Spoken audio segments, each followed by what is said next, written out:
लॻे थो असांजी हुकूमत बि ईअं ई आहे। हिकु बादशाह हुयो, उहो शहर खां ॿाहिरि जो निकितो, ॾिठे त हिकिड़ी नदी पई थी वहे, उते माण्हू बुक सां पाणी पीअनि था पिया। बादशाह सोचियो त हिननि का सहूलियत हिते मां करे ॾियां जो माण्हू गिलास सां पाणी पीअनि।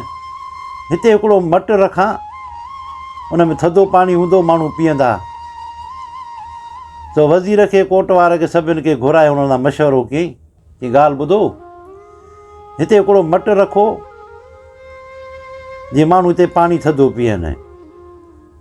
कि बादशाह सलामत, हिते असां मटु त रखूं, पर मट जी चौकीदारी केरु करे? ईअं न थिए को मटु न खणी वञे। चई ठीकु आहे, पोइ रखो माण्हू चौकीदार बि। चई चौकीदार त रखूं, पर मट खे भरींदो केरु रोज़ु? चई हल उन लाइ माण्हू रखो। चयो माण्हू त रखंदा उन लाइ, पर माण्हू खे भरे गिलास केरु ॾींदो पाणी जा? चई उन लाइ बि माण्हू रखो। चई हाणे रोज़ु रोज़ु इहे माण्हू त कोन वेठा हूंदा न 24 कलाक, सो इन जे लाइ असांखे ॿिया माण्हू बि खणणा पवंदा जो रोज़ु इहे मटिजनि। चई ठीकु आहे, पोइ ॿिया बि खणो। पोइ हिननि छा कयो जो 7 माण्हू खयूं, 7 चौकीदार, 7 पाणी पीआरण वारा ऐं 7 पाणी भरण वारा, यानी कि रोज़ु मटिजनि पिया, हफ़्ते हफ़्ते में वारो अचे पियो उन्हनि जो। वरी हिननि सोचियो त हाणे हीअं कयूं, इन सभिनी खे संभाले केरु, हाज़ुरी केरु हणे? उन लाइ वरी हिकिड़ो रखियऊं माण्हू जेको हुनजी हाज़ुरी हणे। ॼण हाज़ुरी हिननि जी पट ते त कोन लॻंदी, लाज़मी हिन लाइ का बिल्डिंग ठहे। हिननि छा कयो, हिकिड़ी बिल्डिंग ठाहियऊं उतले। चाहे हिन सभिनी खे पघारूं केरु ॾिए? उन लाइ वरी हिकिड़ो माण्हू ॿियो रखियऊं जेको पघारूं हुननि खे ॾिए। वरी चयूं भला संभालो केरु करे समूरो? वरी हिकिड़ो वॾो इंचार्ज उतले रखे छॾियऊं। हाणे उते हिननि 4-5 माण्हू ॿिया रखे छॾिया, हिकिड़ी ऑफिस खोले छॾियऊं। कमु त हलंदो रहियो। हिकु ॾींहुं बादशाह सोचियो अॼु वञा वई चकर त ॾेई अचां, त माण्हू खे सहूलियत आहे न पाणी जी। हेतिरा पैसा हे खणी था वञनि, काॾे था वञनि? उते जो आयो, ॾिठई त भेण वॾी बिल्डिंग ठहियल आहे, बल्ब लॻा पिया आहिनि, अंदरि पखा पिया था हलनि, घिड़ी आयो अंदरि। ॾिठई त हिकिड़ो वॾो पेटी आहे, हिकिड़ो दफ़ा उहो कुर्सीअ मथां वेठो आहे। पुछा कई छा आहे? चई मां इंचार्ज आहियां हितां जो। ॾिठई ॿिया वेठा आहिनि। चई हे छा था कनि? चई हिकिड़ो जेको आहे हाज़ुरी हणंदो आहे, हिकिड़ो जेको त पघार ॾींदो आहे, हिकिड़ो जेको त संभालो कंदो आहे। चई हलो ठीकु आहे, पर हल मूंखे ॾेखारियो त सही, जेको माण्हू पाणी पीअनि था सहूलियत आहे कान्हे का? चई ठीकु आहे, तव्हां भली वञी ॾिसो। वरी ॿाहिरि हिकिड़ो पटे वारो बीठो आहे जेको दरवाज़ो खोले बंदि करे।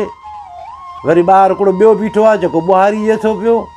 बादशाह चयो हिकिड़े कम जे लाइ हे 15 माण्हू हिकिड़े आहिनि, 20 माण्हू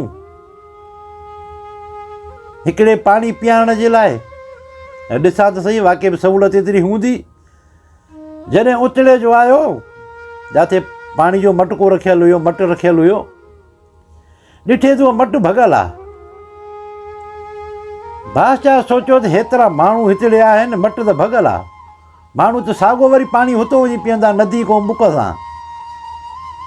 ॾिठे त मथां हिकिड़ी तख़्ती लॻल आहे, उन ते लिखियलु आहे त मटु भॼी पियो आहे, बराए महिरबानी करे तव्हां सभई चंदो ॾियो त असां नओं मटु वठी अची हिते रखूं। बादशाह ॾिठो हुनखे, तख़्ती खे, वरी पैसा ॾिनी, पैसा ई पियल माण्हू ते रखंदा था वञनि।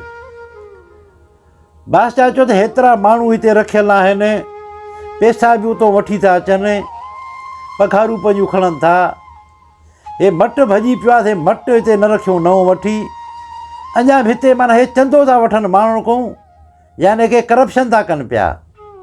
अञा माण्हू खां पैसा वठी पाण पिया था विरहाइनि, हे पाणी बि हिते नथा रखनि। हे जेतिरी मां सहूलियत कई माण्हुनि जे लाइ, ओतिरो माण्हुनि जे लाइ अज़ाब थी वियो। यानी कि पाणी त हुननि पीतो, अञा बि पैसा रखिया वञनि। जेको अचे आहे फीस बिल लाइ मटु वठी रखंदा, सभु को सवाब जी ख़ातिर, को 2 रुपया, को रुपयो, को 5 रुपया रखंदो पियो वञे।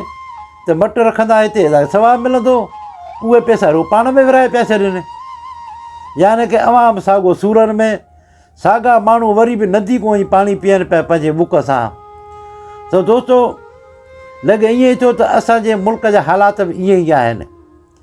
इस्पताल में 50-50 डॉक्टर आहे पर इलाज कीजो बि कोन थो थिए। हेतिरियूं दवाऊं अचनि थियूं सरकारी इस्पताल में, कंहिंखे हिकिड़ी मथे सूर टिकी बि कोन थी मिले। स्कूल में 20-20 मास्टर आहिनि त पढ़ाई आहे कान का। यूनियन काउंसिल में 8-8 माण्हू वेठा आहिनि पर जेको माण्हू वञे थो रुलंदो वठे थो, पैसा ॾे त पोइ थो कमु थिए। वञ कंहिं ऑफिस में उते 50 माण्हू वेठो आहे पर कमु कंहिंजो थिए कोन थो पैसनि खां बग़ैर, सभु को ईअं ई वेठो आहे। वञ थाणे ते त 150 सिपाही वेठो आहे उतरे पर कंहिंजी FIR दर्ज कोन थी थिए। वञ शहर में त पुलिस जॻह गश्त पई थी करे त शहर में माण्हू विढ़नि था पाण में, हिक ॿिए खे पादर पिया था हणनि, माण्हू हिक ॿिए खे मारनि था पिया। पुलिस वेठी मज़ो थी ॾिसे। 20-20 पुलिस वारा वेठा आहिनि मोबाइल में अंदरि पर हुननि खे कुझु नथा कनि। पुलिस गश्त करे थी पई, उतां रस्ते मां मोटरसाइकिलूं माण्हू खां फुरिया था वञनि, पोइ बि यानी पुलिस वेठी मज़ो थी ॾिसे।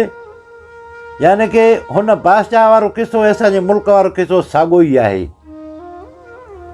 50-50 माण्हू वेठो आहे पर कमु यानी कि नथो थिए। अवाम यानी कि सहूलियत नथी थिए। पघारूं सभु खणनि था पर अवाम साॻी सूरनि में ई आहे। अवाम खे का सहूलियत कान्हे का। तव्हां सभिनी दोस्तनि जी महिरबानी, अगरि असांजूं ॻाल्हियूं तव्हांखे दिलि सां लॻनि थियूं त पोइ लाइक ऐं शेयर कजो। ज़िंदगी रही त वरी ॿिए कंहिं वीडियो में मिलंदासीं। तव्हां सभिनी दोस्तनि जी महिरबानी। अस्सलामु अलैकुम।